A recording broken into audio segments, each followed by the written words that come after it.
Bonjour tout le monde, j'espère que vous allez tous bien. Alors, je voulais donc vous parler par rapport aux enjeux contemporains en Belgique, par rapport à la dite démocratie sexuelle, l'avortement, donc l'IVG et les VRAS, qui sont intimement liés, et les politiques de genre. Donc, je voulais vous parler déjà des 10 protagonistes que nous avons, aussi bien par rapport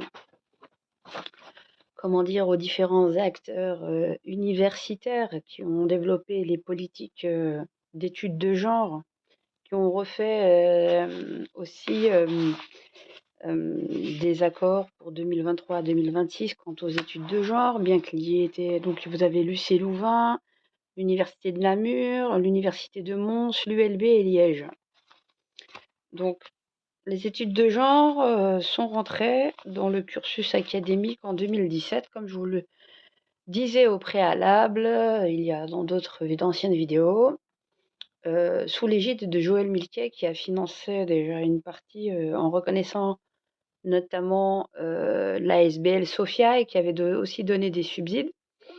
Et puis ça a été développé par beaucoup de sociologues, notamment en France, Éric Fassin, figure notoire quant aux études de genre, quant aussi à la déconstruction identitaire et qui travaille de connivence avec les mêmes en Belgique et notamment avec l'ULB et les fédérations de planning. Ils sont entre guillemets dans le même combat. Bonjour tout le monde, à tous ceux qui nous rejoignent. Donc, il faut savoir que la plateforme belge notamment de Abortion Rights, à travers à travers les différents acteurs qui veulent impérativement dépénaliser l'avortement à un niveau européen. Vous avez des personnes issues de l'ULB. Bonjour tout le monde, à tous ceux qui nous rejoignent.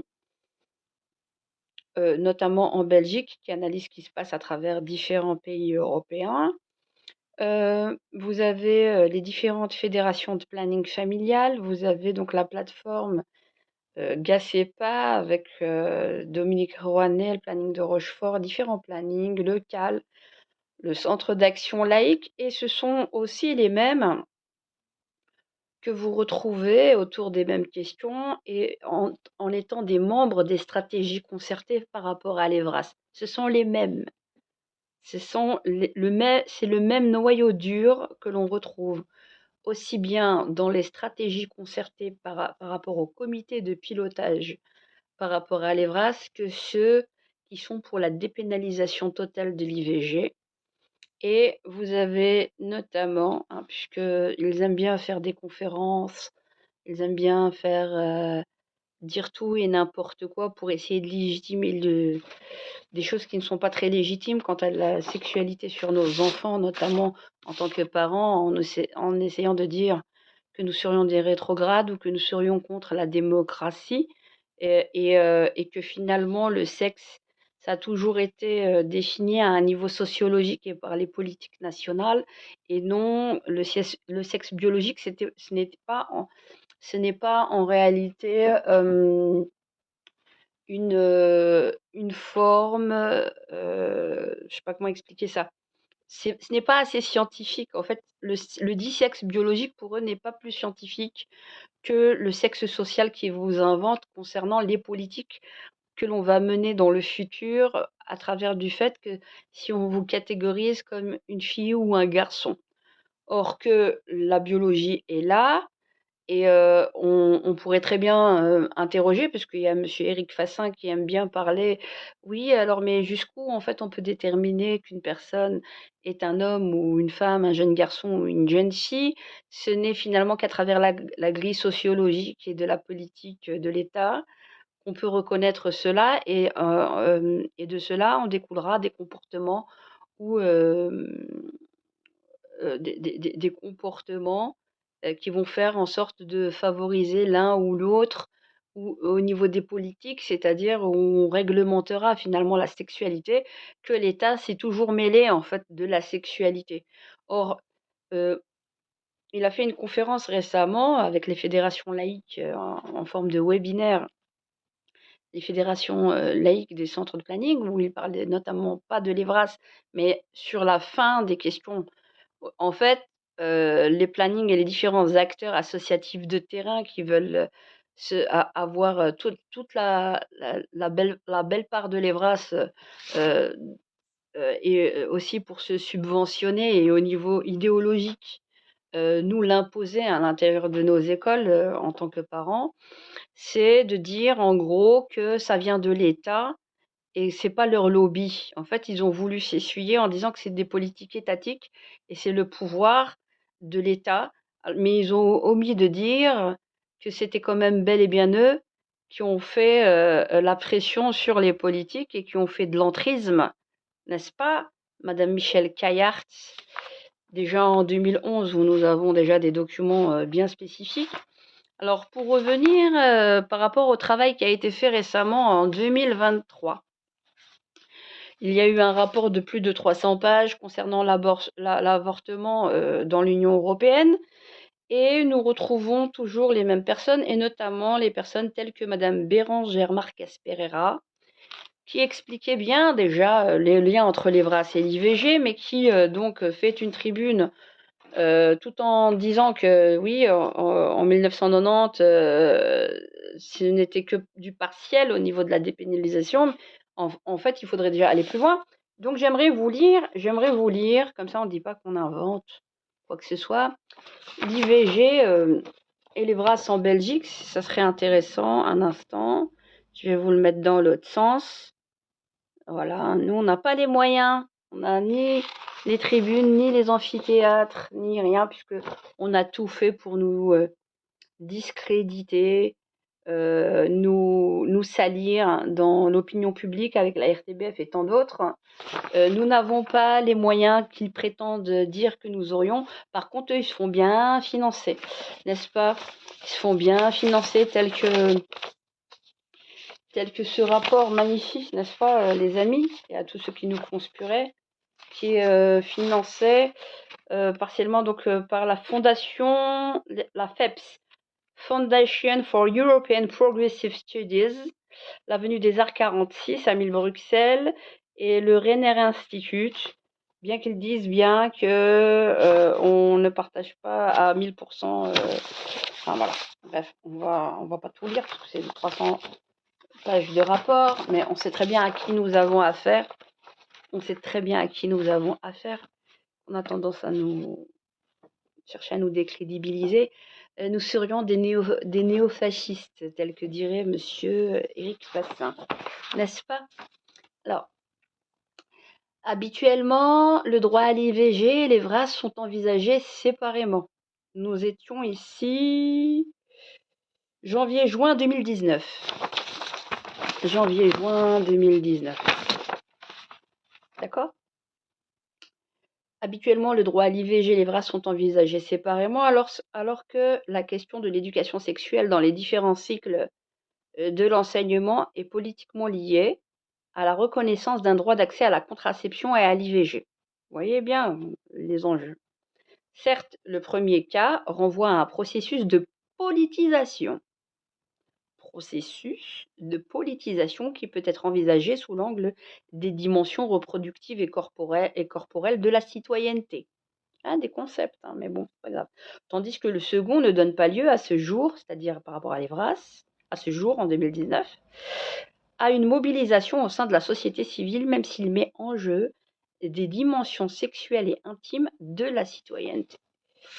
Appréhender conjointement ces deux cas nous a paru intéressant dans la mesure où il faut intervenir, où ils font intervenir les mêmes acteurs appartenant au monde du planning familial.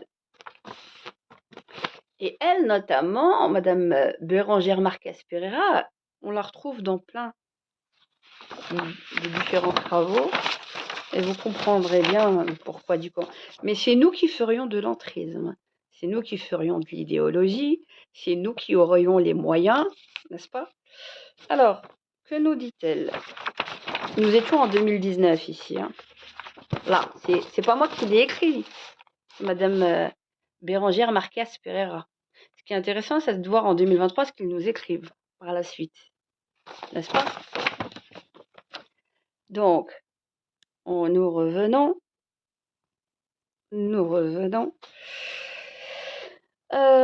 vais pas tout vous lire. Le cas du droit à l'IVG, le cas de l'Evras. Alors ici, c'est très intéressant.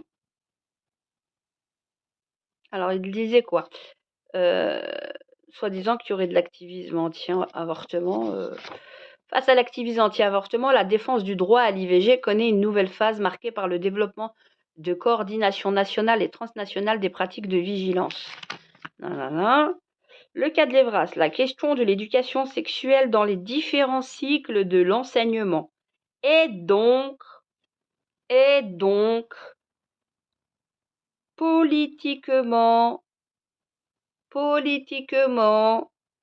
lié à la reconnaissance d'un droit d'accès à la contraception et à l'IVG, et concrètement par un secteur commun fortement impliqué dans ces problématiques, celui du planning familial, point.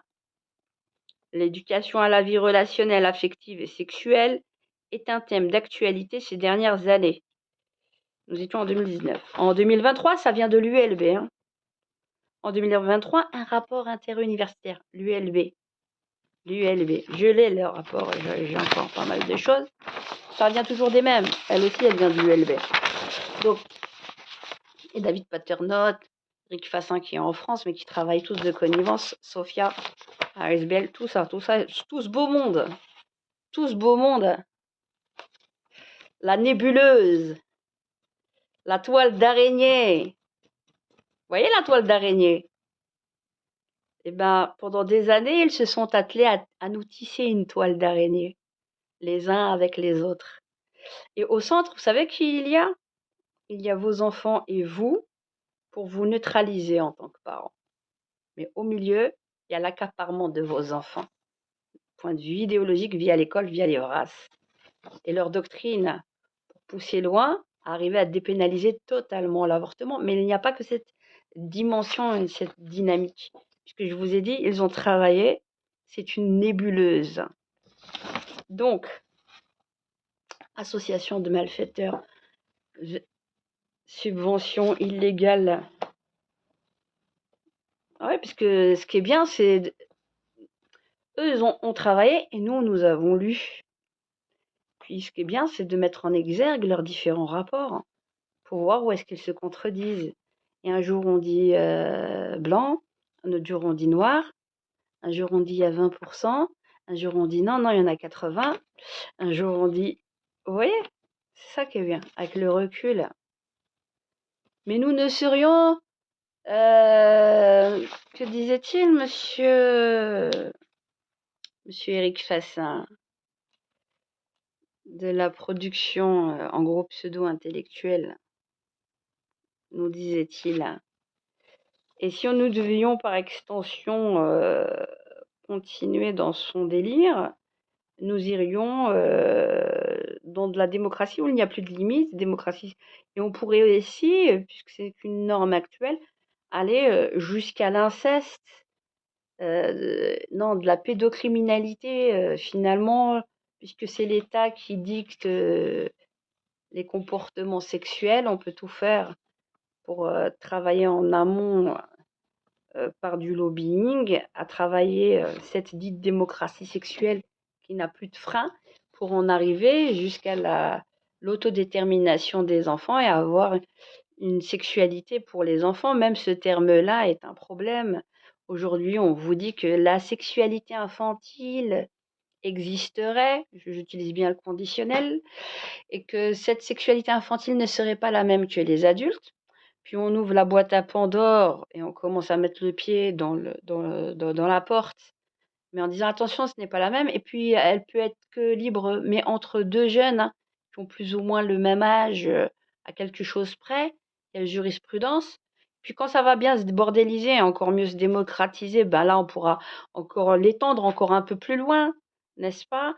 Et puis finalement, en fin de course, avoir au nom de cette même liberté et démocratie sexuelle, accès aux enfants, qu'on soit adulte ou enfant, on peut tout mélanger, kiff kiff bourricot et ce serait soi-disant l'épanouissement pour tous et la liberté pour tous. VS les antidémocrates, les rabat-joie, n'est-ce pas, monsieur Fassin, et tant d'autres. Donc je continue. Voilà, nous on parle avec les documents. On parle pas trop pour ne rien dire. Blablabla, bla, bla, bla, jusqu'à nous retourner le cerveau et à ne plus avoir de discernement. Donc, que disait-elle, Madame Bérangère Marquez Pereira? En 2003, un rapport interuniversitaire, comme je vous disais, de l'ULV,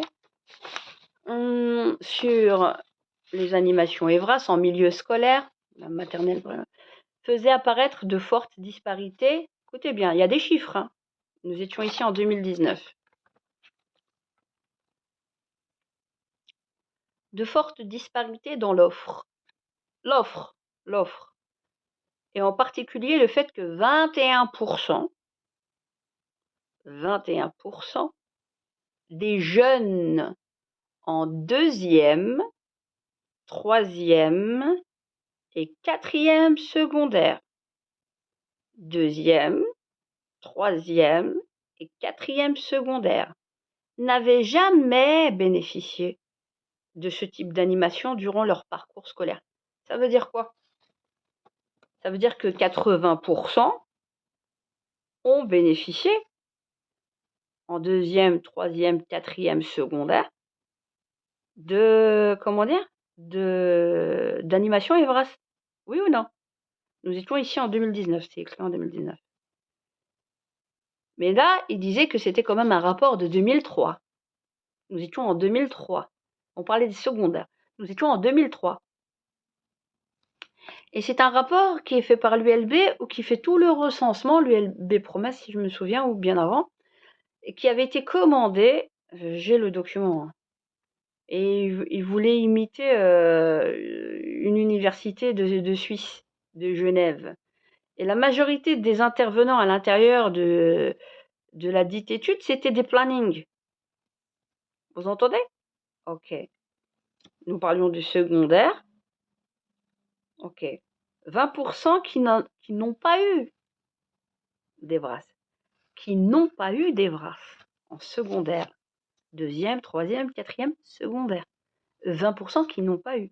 Non pas uniquement 20% qui ont eu de l'EVRAS. Bah oui, il faut maîtriser la langue quand même. Faut arrêter de se foutre de notre gueule. 20 ans plus tard, ils nous disent mais non, il y a uniquement 20% qui n'ont pas eu, qui ont eu de l'EVRAS. Donc ça veut dire qu'il y a encore 80%, encore plein de travail à faire, il y a encore beaucoup de budget. La moulaga, comme on dit là, pour parler jeune. Là. Je connaissais pas ce mot-là, il y a plein de fois qui veulent raconter. Ah ouais, on est des fous furieux. Pas grave.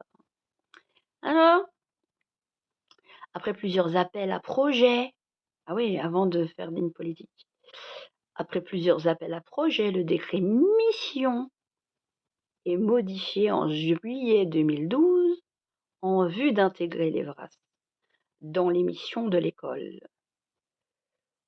En juin 2013, un accord de coopération est conclu entre instances compétentes Wallonie, FOEB et COCOF afin de créer les synergies nécessaires à la mise en œuvre rapide d'une généralisation des modules d'animation, ce en partenariat avec des acteurs extérieurs à l'école. Cette décision politique d'inscrire l'EVRAS dans les préoccupations éducatives de manière durable et généralisée constitue un signal encourageant. Oui, mais après toute la pression qu'elles ont fait sur les politiques, ça vient bien du monde du planning familial. faut bien le savoir. Donc, ne dites pas que vous êtes étranger à tout cela. Vous avez fait de l'entrisme. C'est pas moi qui le dis, c'est Michel Caillart, des fédérations laïques de planning en 2012. Vous voulez que je vous sorte le document? Ce n'est pas moi. Au temps où il y avait Emir Kir, Lalanne et Tettenbaum, n'est-ce pas? Ah oui. Donc, on va parler, hein. Cette décision politique, voilà. Mais à l'heure actuelle, nous étions ici en 2019 dans son travail, cette généralisation n'est pas encore une réalité, que ce soit du point de vue de l'offre, un service, l'offre et la demande. On vous a rien demandé, mais vous vous êtes imposé quand même. L'offre, pas moi qui l'ai écrit, hein, ou du contenu non systématisé, le décret mission qui oblige chaque établissement scolaire à mettre en œuvre des initiatives en matière d'EVRAS, laisse à chaque direction, c'est ça qui est le bas qui blesse, c'est pour ça qu'il y a eu la labellisation, parce que ça les dérangeait, laisse à chaque établissement scolaire, qui oblige chaque établissement scolaire à mettre en œuvre des initiatives en matière d'EVRAS. Laisse à chaque direction la liberté de définir les moyens qu'il souhaite y consacrer, ainsi que l'ampleur des actions qui seront initiées. Cette absence d'objectifs communs, clairement identifiés, et de méthodologie commune nuisent à la cohérence du projet de généralisation. Or, des textes de référence de portée internationale, on va parler de l'IPPF et de l'OMS. Grosse blague, c'est les plannings qui sont derrière. Hein. BZGA, OMS, IPPF, Planning Parenthood America et tous les autres. L'IPPF, c'est Sensoa en Belgique, c'est les FLCP, c'est tous ces gens-là, c'est les mêmes. Hein. La boucle est bouclée. La boucle est bouclée. Alors, ce sont les mêmes. Alors, mais ils vous montrent comme s'ils étaient nombreux, ils travaillent tous ensemble.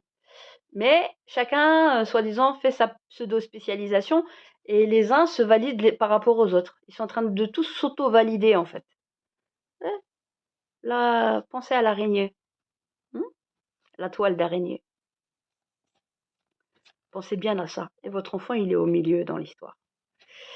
Donc, cette absence d'objectifs communs,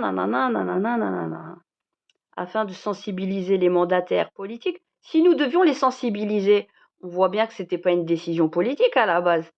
Qui a sensibilisé qui? Ça vient bien du milieu privé associatif. D'ailleurs, j'ai des documents qui le disent en ce sens, qui viennent de leur propre littérature, non des miennes. J'ai rien à inventer. Hein. Tout est là sous nos yeux, il faut juste apprendre à lire et savoir chercher pour bien montrer en exergue les liens et les connivences et l'arnaque à laquelle on a affaire. Donc, toutefois, en Belgique, la question... Ah oui, afin de sensibiliser les mandataires politiques sur ces questions et d'autres encore, reste 10%, je vais pas rester longtemps, et d'autres encore, différents opérateurs des secteurs de la santé, du bien-être et de la lutte contre les discriminations se sont rassemblés depuis 2012 au sein de la plateforme EVRAS. Toutefois, en Belgique, la question de l'EVRAS n'a pas fait et ne fait pas, à ce jour, nous sommes en 2019, l'objet d'une mobilisation significative comparable à celle que suscite la législation sur l'IVG. Oh, comme par hasard. En effet, il n'existe pas ici d'activisme qui utilise le niveau européen pour faire pression sur le national à travers différents répertoires d'actions susceptibles d'avoir une incidence sur la décision politique. Et là, on retrouve qui encore? On retrouve qui ici en 2023? Qui, madame? Qui? Bérangère Marquez Pereira, la même. Ah. Mais nous, on n'aurait rien compris. Alors,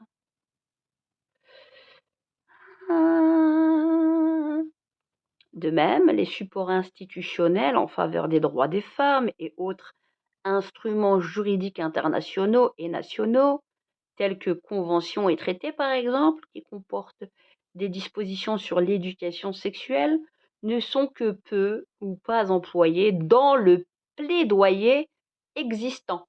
C'est un plaidoyer. Donc ça ne vient pas, monsieur Eric Fass, du monde politique à la base. Ça vient de vos girons, de votre giron avec tous les acteurs qui sont autour de vous, de près comme de loin, en Belgique, et la toile que vous vous êtes attelé à mettre en place pour nous pondre tout ce que vous nous avez pondu par la suite. Donc vous voyez bien que ça partait déjà du secondaire et on s'est vite rabattu sur les primaires et les maternelles. Est-ce qu'un jour on vous a demandé votre avis en tant que parent? Ah non, vous êtes des réactionnaires ou vous êtes finalement inspirés par votre croyance religieuse qui, elle, est ségrégationniste. Ah oui, parce qu'ils ont le droit d'avoir des stéréotypes sur votre religion, hein. Bien qu'il y ait des choses qu'il faut... Mais on ne doit pas en avoir des stéréotypes sur eux. Non, non, pas besoin d'en avoir. Ah, moi, c'est les papiers qui parlent. Voilà. Voilà, c'est pas moi qui ai écrit ces rapports, hein. C'est Madame Bérangère Marquez-Ferrer, hein. Donc, nous continuons. Je vais vous donner un petit condensé, pas trop long. Comme ça, on connaît et on comprend de quoi nous parlons. Donc, par ailleurs, alors, qu'est-ce qu'elle disait?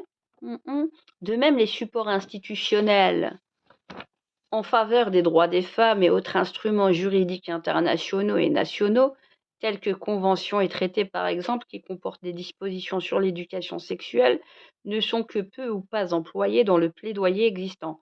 De ce point de vue, tout se passe en réalité comme si les deux aspects, EVRAS et IVG, n'étaient pas vraiment liés. C'est dit. Par ailleurs, l'EVRAS est souvent appréhendé sous l'angle de la subjectivité. Je ne vous le fais pas dire.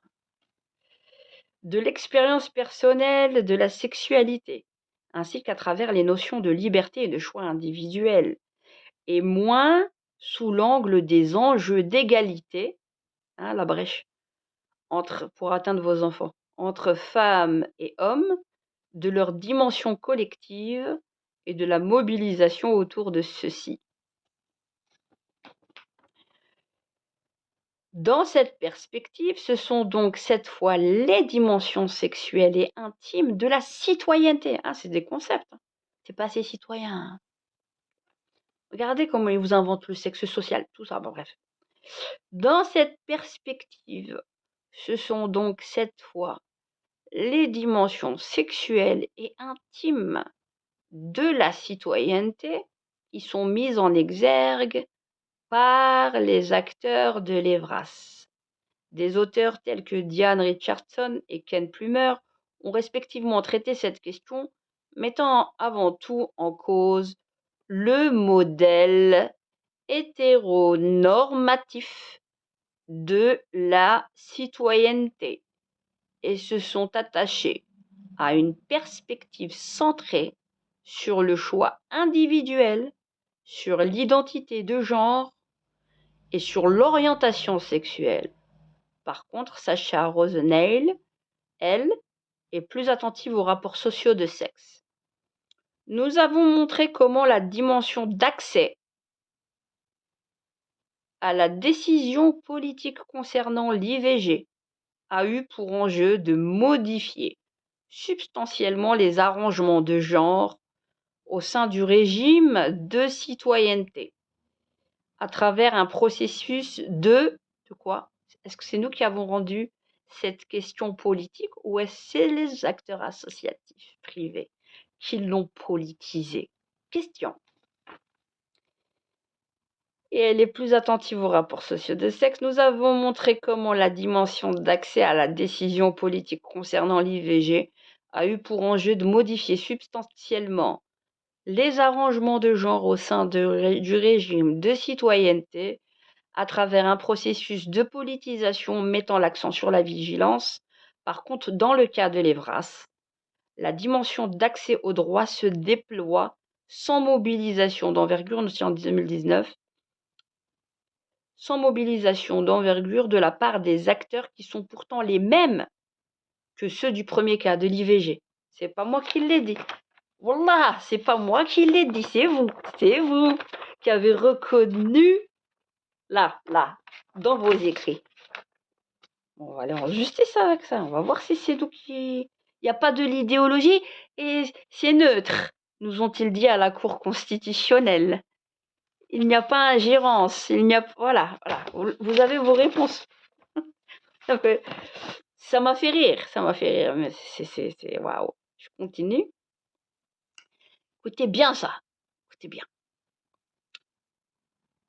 Par contre, dans le cas de l'Evras, la dimension d'accès au droit se déploie sans mobilisation d'envergure de la part des acteurs qui sont pourtant les mêmes que ceux du premier cas. Petit bémol, en 2019, c'est là où il y a eu encore les recommandations de cette plateforme Evras auprès de la ministre Caroline Désir. D'où elle a fait en sorte de faire la labellisation et l'accord de coopération. Vous comprenez?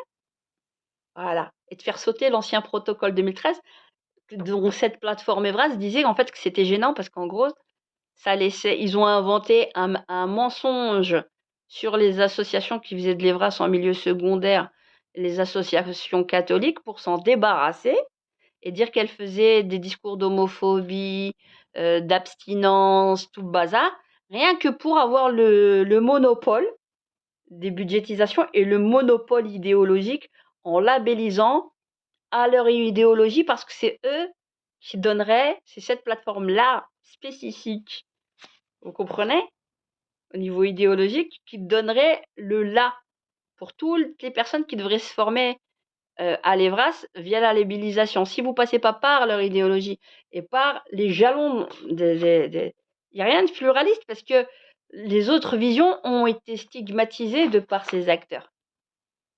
Mais on aime vous dire, il y a une association de parents catholiques. Ils se foutent de vous royalement. Mais ils ont proféré des accusations mensongères. Et ça, je peux vous le montrer dans le rapport d'Adèle Boyon. Ah ouais, on retrouve justement qu'elle faisait son mémoire de thèse sur son master en études de genre et qui expliquait l'historique et qui était d'ailleurs aidée au CAL par Madame Michel Caillard, puisque vous voyez, ils ont tous des doubles casquettes, hein. Une au CAL, une fédération laïque de planning, ils ont tous ça, hein. Minimum de 2 casquettes. Mais ils sont tous partout, hein. La toile, on l'a vu, hein. On l'a vu, la toile. Je continue. Donc, je vous disais, je vais pas vous relire ça. Par contre, dans le cas de l'Evras, tac, d'envergure de la part des acteurs qui sont pourtant les mêmes que ceux du premier cas. La dimension d'accès à la décision dans le cas de l'IVG s'inscrit dans une dynamique bottom-up, tandis que la dimension d'accès au droit dans le cas de l'Evras s'ancre dans une dynamique top-down. C'est sans doute cette différence qui, à ce jour, explique l'absence de lien politique entre l'IVG et l'Evras. Et ils ont tout fait, en fait, pour le rendre. On continue. Ça, c'était un instant. Donc, on retrouve qui dans le comité de... Je vais pas tout vous lire parce que j'ai beaucoup de choses. On va laisser ça au soin à nos... Comment dire? À nos... On va laisser le soin à notre avocat, à nos avocats de faire le nécessaire le moment venu. Comme ça, on est quand même réglant, hein. Vous savez déjà à quelle sauce on va vous manger. Allez, je vous laisse. Bonne méditation, les amis. Hein? Bonne journée.